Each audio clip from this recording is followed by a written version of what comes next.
एहो सुना हो भैया आहे सुना है दीदी, एहो सुना हो भैया सुना है दीदी, सीमा और सचिन के कहानी।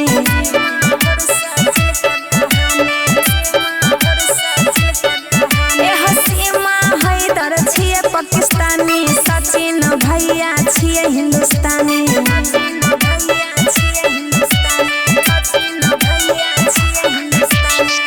दोनों मिलके राय चल कही अजब कहानी, दोनों मिलके राय चल कही गदर के कहानी हो।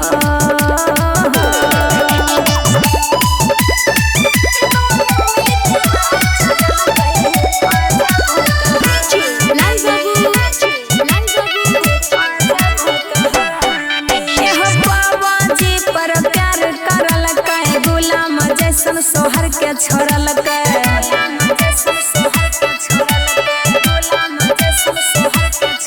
एहो 4 गो लड़का के मुँह ना देखल के, सचिन सन लड़का से प्यार करल के।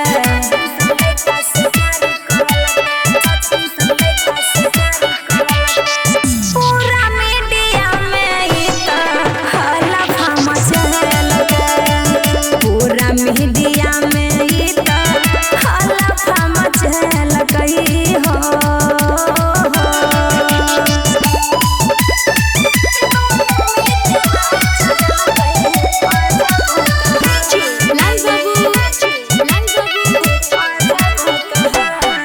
एहो सीमा पार करल के, बिना वीजा के इंडिया घुसल के।